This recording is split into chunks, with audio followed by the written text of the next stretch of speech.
Hoy nos encontramos con el doctor Camilo Prieto. Él es médico cirujano, especialista en cirugía plástica y reconstructiva, pero además es un médico activista, defensor de los derechos humanos, ambientalista, y ha estado muy pendiente de la emergencia por la que estamos pasando, no solo en Colombia, sino en todo el planeta. Doctor, muchísimas gracias por aceptar nuestra invitación. No, a ustedes por este espacio y espero que lo podamos aprovechar al máximo. Nosotros lo buscamos para entender un poco la situación médica del personal de la salud del país, pero también porque vimos que usted con un grupo de médicos está adelantando una iniciativa que me parece muy interesante y son las teleconsultas o la telemedicina para personas que pues están en sus casas obviamente y de pronto sienten que tienen algún síntoma de la COVID-19 o pues de pronto es un dolor de cabeza, el dolor de la garganta y pues ustedes como médicos pueden atender a las personas sabiendo que además el sistema y las líneas de atención pues están bastante colapsadas porque somos miles y miles de las personas que estamos muy preocupadas en la situación. Sí me gustaría que me contara un poco cómo es esto de la telemedicina y cómo ha sido la dinámica de esta iniciativa.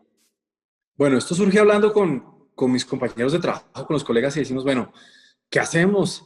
Esto está muy complicado y aquí todos tenemos que aportar un granito de arena, ¿no? Entonces uno puede quedarse solamente con ese espacio del señalamiento y de pensar el problema o también de aportar soluciones. Entonces entre todos dijimos, bueno, aprovechemos las herramientas tecnológicas y armamos un grupo, empezamos a documentarnos para hacer como un algoritmo de atención con los pacientes y empezamos a mover el WhatsApp de la clínica, que antes pues estaba enfocado netamente en cirugía plástica, ya la cirugía plástica pasó pues a un segundo, tercer y último plano, porque en este momento pues es cero prioritario, pero dijimos, pongamos el aparato institucional que tenemos en la clínica al servicio de esta causa. Y entonces empezamos a recibir las llamadas usando el algoritmo y nos dimos cuenta de algo, y es que la ansiedad también es como un potenciador de los síntomas y a veces como el nivel de desconocimiento, de cosas que a veces para uno pueden ser sencillas de resolver, pero a veces las personas no tienen el acceso a la información. Entonces, pues eso nos sirvió mucho como para decantar un poco, nos ha servido para decantar un poco la ansiedad, también para detectar algunos casos. Le hemos sugerido ya a varias personas que se tomen prueba. Por ejemplo, la semana pasada tuvimos 3 casos que pues después hicieron la prueba y confirmaron que evidentemente sí eran pacientes con el diagnóstico de COVID-19.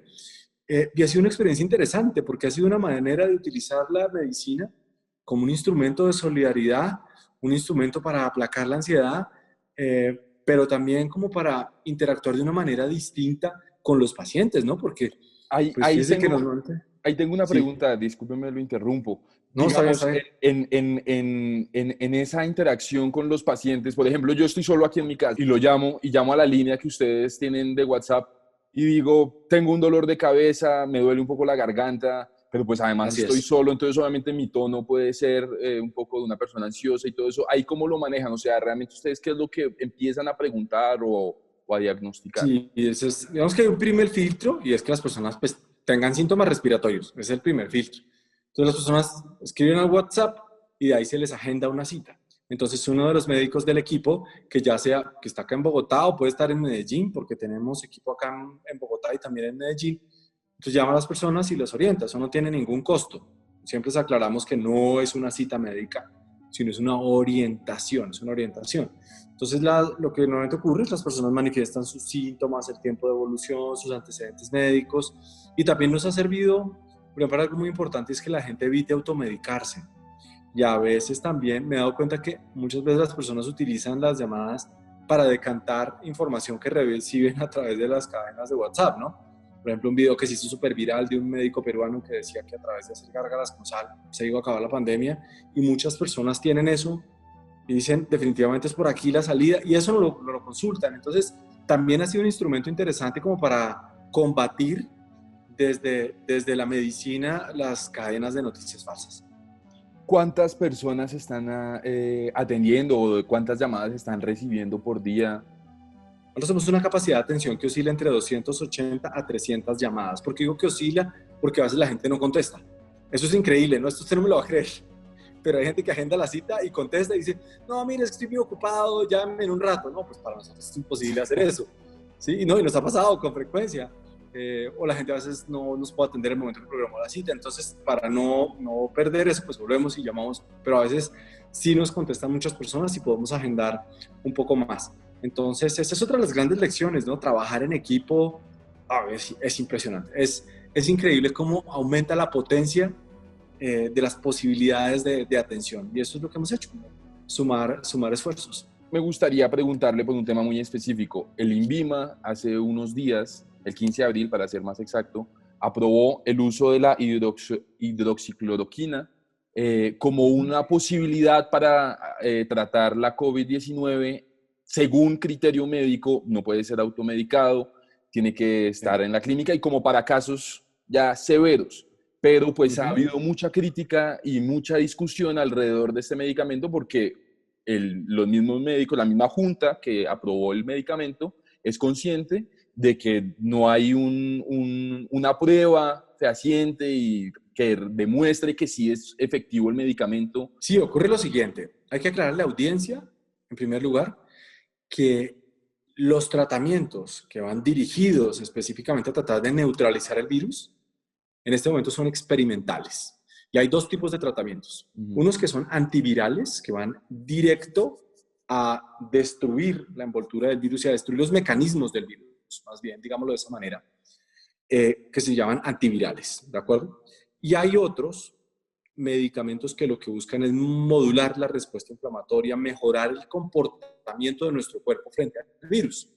Y eso es una de las teorías que se supone hacia las cuales apuntan tratamientos como el de la hidroxicloroquina, que se ha formulado como un biconjugado con acitromicina. Pero ¿cuál es el problema? Que estos tratamientos experimentales se están haciendo apelando a un éxito parcial que tuvieron en otro tipo de episodios de epidemias, como el SARS, como MERS, que son condiciones clínicas producidas por otro tipo de coronavirus, ¿no? El coronavirus es una familia de virus. Una gran familia. Y tiene sus primos. Entonces, los primos del SARS-CoV-2 está el CoV-1 y otros que han generado esas enfermedades. Entonces, estudiando los resultados, nosotros han dicho, oiga, de pronto puede funcionar en esto. Pero a la audiencia le debe quedar súper claro que estos tratamientos son experimentales y lo que se está evaluando es el nivel de riesgo. De hecho, el último reporte del New England Journal of Medicine que habla específicamente sobre hidroxicloroquina y COVID-19 dice que no existe evidencia que la hidroxicloroquina disminuya la mortalidad y sí puede aumentar la dependencia a la ventilación mecánica. O sea, que la persona literalmente se quede pegada más tiempo a la ventilación mecánica. Y si bien es cierto, sí debe tener unos criterios clínicos. Insisto, no es el tratamiento estándar para COVID-19 y sí puede tener riesgos como el que acabo de señalar, adicionalmente también muerte súbita, porque puede prolongar en el electrocardiograma un segmento que se llama QT y eso puede estar asociado a muerte súbita. Entonces, con esto hay que tener muchísimo cuidado y yo siento que por la evidencia que cada vez es más abundante, por ahí no hay que depositar la esperanza. Y lo otro que ha hecho esto lamentablemente es que muchas personas hayan salido a provisionarse de la hidroxicloroquina pensando que eso los pueda proteger cuando no hay evidencia de que esto sea un profiláctico, o sea, que prevenga la enfermedad. Y han dejado sin tratamiento a pacientes que lo necesitan, tanto como para el tratamiento de malaria, porque hay que recordar que la hidroxicloroquina es un antimalárico, como pacientes que tienen condiciones de enfermedades autoinmunes, como artritis reumatoidea, como síndrome de Sjögren, y otras enfermedades, lo cual pues es muy desafortunado. En esta dinámica de la telemedicina, entonces, pues además, como usted decía, que son principalmente para síntomas respiratorios, sí. ¿El paso a paso es alguna medicación o es realmente pues como más que todo una recomendación para hacer una llamada? Sí, recomendaciones. Pues, entendiendo que el sistema obviamente está, o sea, las llamadas es difícil, o sea, uno llama a una EPS y le dicen, no le vamos a hacer la prueba, y uno llama a la Secretaría de Salud y dice, no podemos hacer la prueba porque de pronto no están los requisitos aprobados para ver si hacen las pruebas o no. Ahí hay un asunto complejo y es que se necesita con urgencia renovar los criterios para toma de la prueba. Sí, en eso le hemos insistido al Ministerio de Salud. Eso es apremiante, porque todavía hay unos criterios que, por ejemplo, viaje en los últimos 14 días, pues eso no puede ser un criterio, porque ¿quién ha viajado en los últimos 14 días con la cuarentena como lo tenemos dispuesta? Y el otro punto es que sí estamos muy colgados en el número de test en Colombia. Cuando saca el índice de número de test por cada millón de habitantes.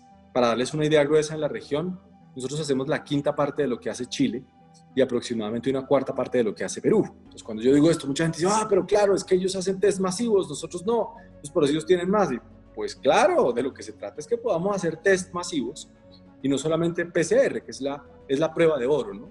La prueba de oro que tiene una alta sensibilidad, especificidad, pero las pruebas rápidas, que son pruebas de antígenos y anticuerpos, también ayudan a seleccionar grupos de riesgo. Entonces, en la medida en que sigamos colgados con los test rápidos todavía no se están haciendo en Colombia. ¿Cómo hacemos para saber cuántos enfermos? A veces me preguntan, Camilo, ¿cuántos contagios en Colombia? Mira, no tengo ni idea, no lo sé, nadie lo sabe. Sabemos cuántas pruebas de las que se han aplicado han salido positivas. Eso es una información diferente. O sea, uno no puede afirmar, en Colombia tenemos en este momento tanto número de enfermos COVID-19. No, eso no. Ni tampoco se puede afirmar cuántos contagios hay. Y tampoco se va a poder saber. Lo que sí es cierto es que entre más pruebas se hagan, más vamos a poderle conocer el verdadero rostro a la pandemia en nuestro país. ¿Sí? Por eso, las decisiones en este momento que ha tomado el gobierno nacional, que hay que aclarar que me parecen responsables en términos de no levantar la cuarentena, no están basadas en los números de las pruebas, sino en modelos matemáticos. Y eso también la gente lo debe saber, ¿sí? Cuando dicen, no, es que la curva se está aplanando. No. Espera, despacio. Esto no es porque los registros nos estén diciendo eso, sino que se están haciendo modelaciones matemáticas y dicen, oiga, ¿qué pasaría si no hiciéramos este número de test, sino 5 veces más?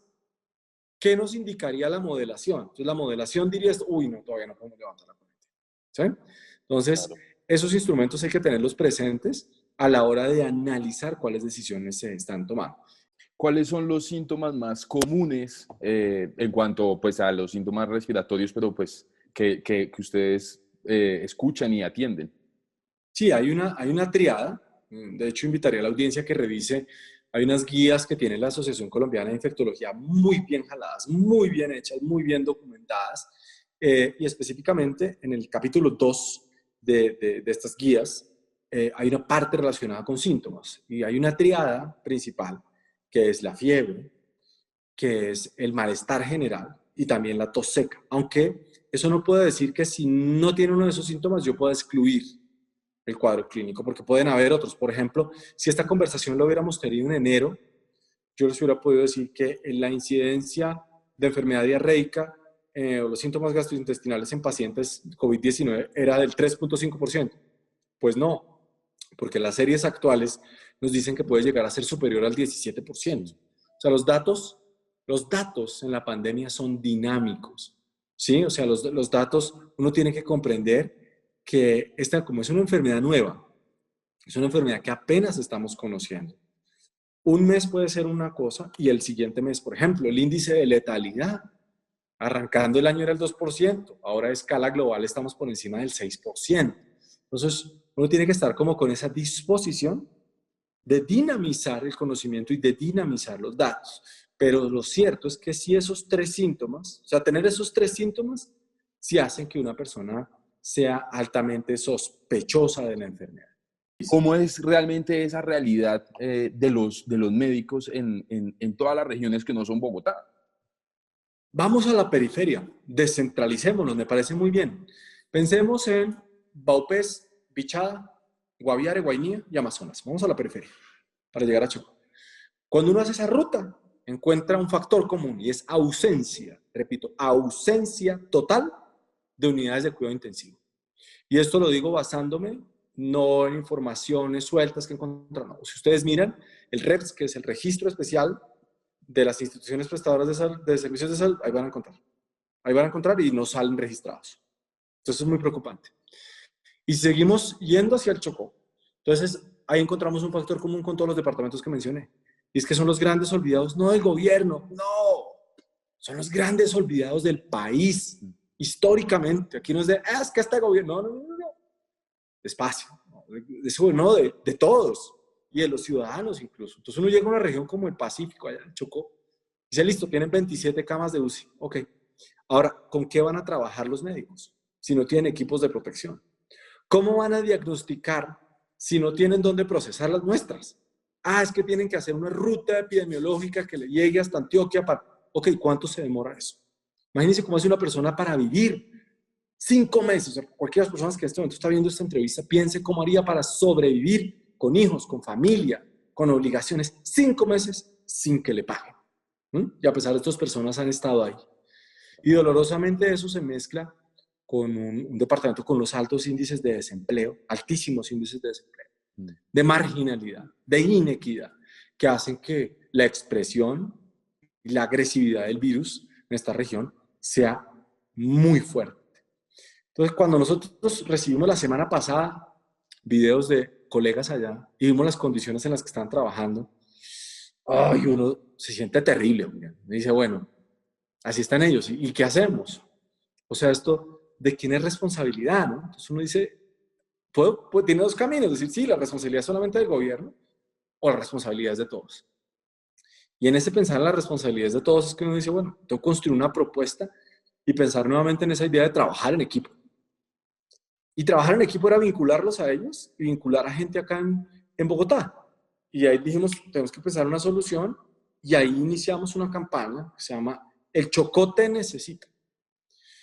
Y esa campaña está basada en un valor clave que se ha ido desarrollando en tiempos de pandemia, y es la empatía, ¿no? Y es que el dolor del otro me involucre a mí, la carencia del otro sea mi carencia. Y así fue que explotó la campaña ya hace un par de días. Pues le puedo compartir con alegría que estamos sorprendidos porque se hizo en menos tiempo de lo que esperábamos. Nosotros esperábamos por lo menos 2 semanas. No, esto duró 3 días. Y adicionalmente la meta eran 1000 equipos de protección. Y lo que uno no lo deja de sorprender es cómo la solidaridad de los colombianos se desborda. Y la gente, eso cuando que tenemos, ¿no? Nosotros inventamos una tara en Colombia, es que en Colombia nadie confía en nadie, es que acá la gente no cree. No, así no es. Así no es. Todo lo contrario. Nosotros estamos sorprendidos. O sea, mire, tenemos trajes, los trajes que vamos a llevar más de 1000 trajes de seguridad, que además son reutilizables, se pueden reutilizar 50 veces, o sea, no son desechables. Son los más costosos, pero los tienen que tener los médicos, tienen que usarlos. Filtros, tapabocas, tenemos una donación de caretas también, de caretas de protección. ¿Y esto para dónde va? Va para Quibdó, especialmente para 2 hospitales, va para el Ismael Roldán, San Francisco de Asís, bueno, todavía en este momento está cerrado por el brote que hay, pero seguramente lo van a abrir.